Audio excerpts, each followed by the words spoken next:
Hey folks, how's it going? This is Mr. Murray coming to you with a do now for Course 1 CP for Monday, May 18th, 2020. And welcome back to week 9, believe it or not, of the school closure. We're already on the 18th of May. I can't believe it.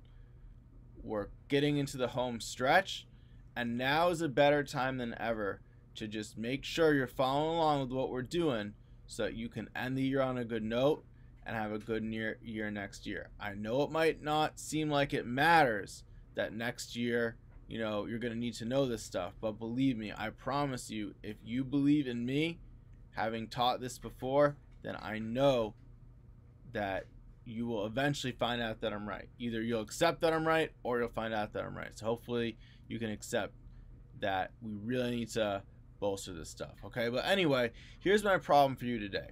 So I have two sets of problems, as with last Friday's do now. The first, we need to convert it to standard form, and it is an intercept form. And the next two, we need to convert to intercept form, and they're in standard form. Remember, for additional practice on converting to standard form, you can head to expand.willnot.fail, and for additional practice on converting to intercept form, head on over to factor.willnot.fail. No login to willnot.fail is required. All right, so please go ahead, pause the video, complete these, and then when you're ready, unpause, and you can see what I got.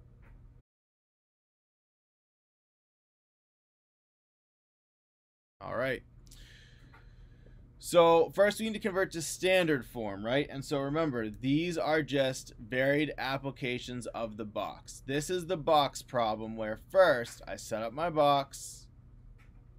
Remember, I do 2 and 2 because this has 2 things and this has 2 things. So I'm going to do q minus 15, q minus 7. We'll worry about the 3 a little bit later. We'll box it to remember it. So we've got q times q, and that's going to be q squared.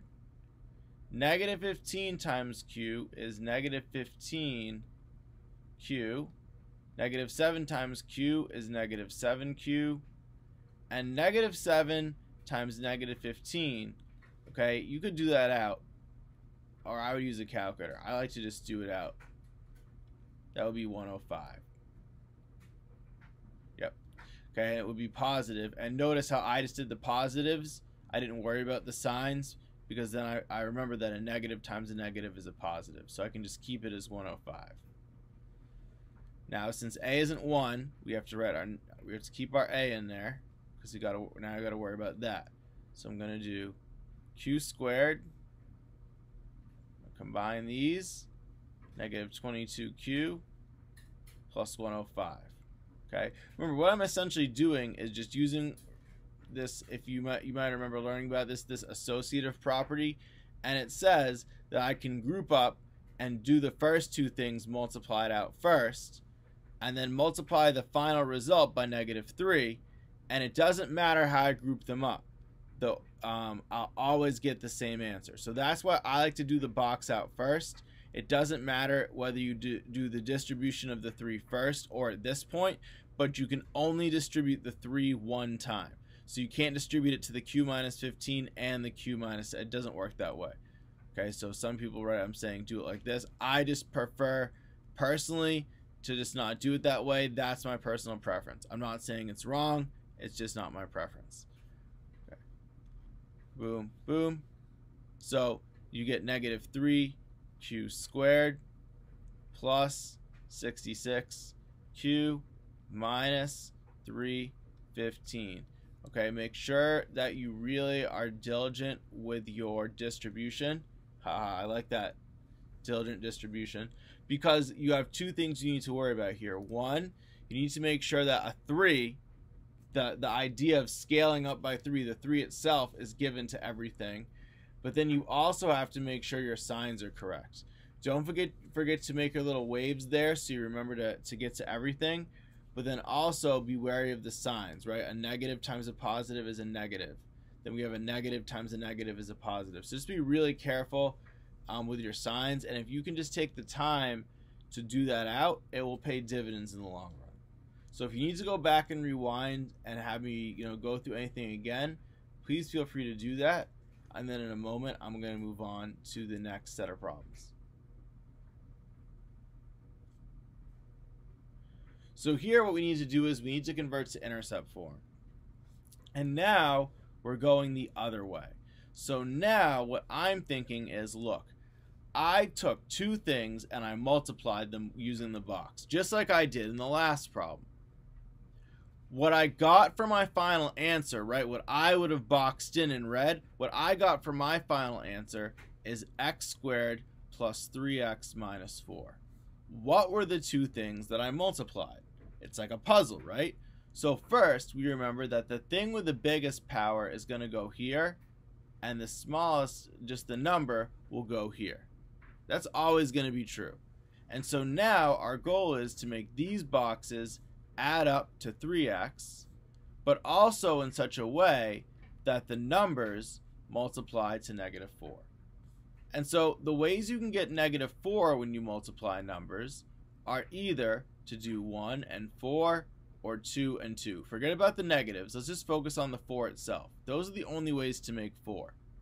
Now, because it's a -4, I know I need to have one of the numbers be negative and one of the numbers be positive, because it's the only way you can get a negative when you multiply two numbers. This positive number, this positive here, suggests that whichever is positive, it's probably going to be the bigger of the two numbers. And if they're equal, we'll have to figure that out later. So I'm going to start with 1 and 4. So what I'll do is the positive 1 will be plus 4, and the negative will be -1. Then I have 4 times -1 is -4. Then if I put x here and x here, I get the x squared, and let's see if I get 3x. So this becomes 4 times x, which is 4x. This becomes -1 times x, which is -1x. Then if you combine, what you get is x squared plus 3x minus 4. So you get the exact thing you started with.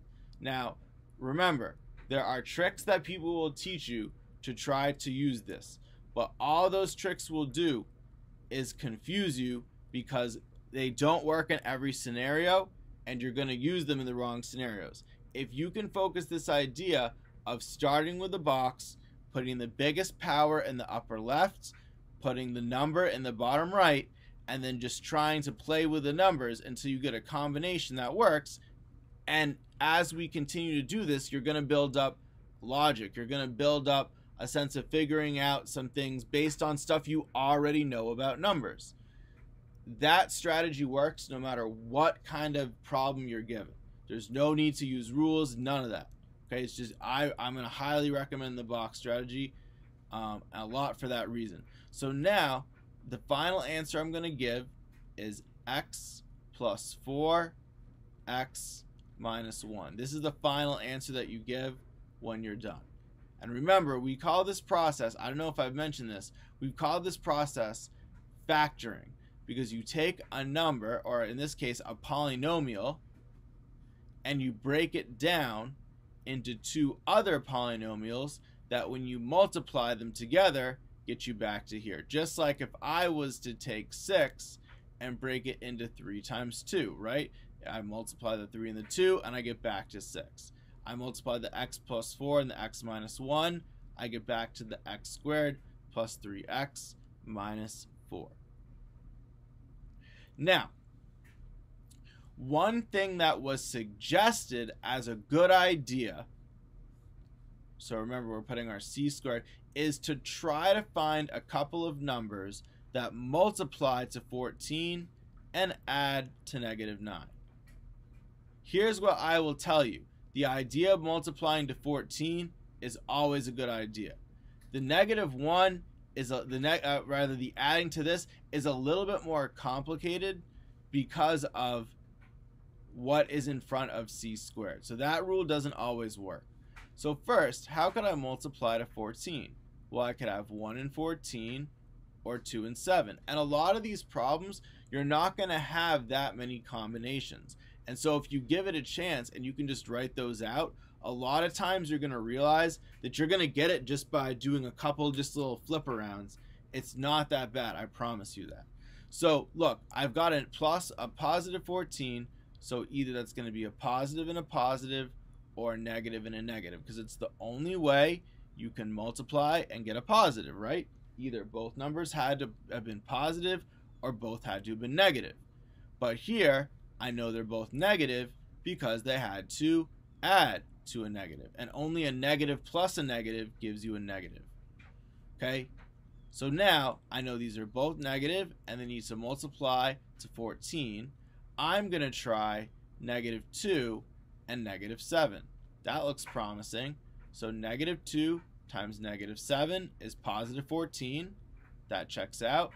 Then I get -2c, -7c, and I get c squared minus 9c plus 14. So that checks. So I get c minus 2, c minus 7,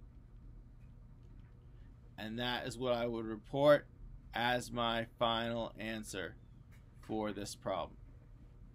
Okay, and so I've taken this and I've factored it, right? I've broken it down into two things that when I multiply them by each other get me back to that original expression, c squared minus 9c plus 14. So hopefully you were able to find this video to be helpful. Again, the answers were -3q squared plus 66q minus 315, x plus 4, x minus 1, c minus 2, c minus 7. If you're able to get all three right, awesome, congratulations, you're doing amazing. Otherwise, that's all right. Go back and make sure you understood where you were doing well and where you need to continue to work so that we can build up these skills. But I will tell you, we are planning to continue to push forward in the coming days or weeks.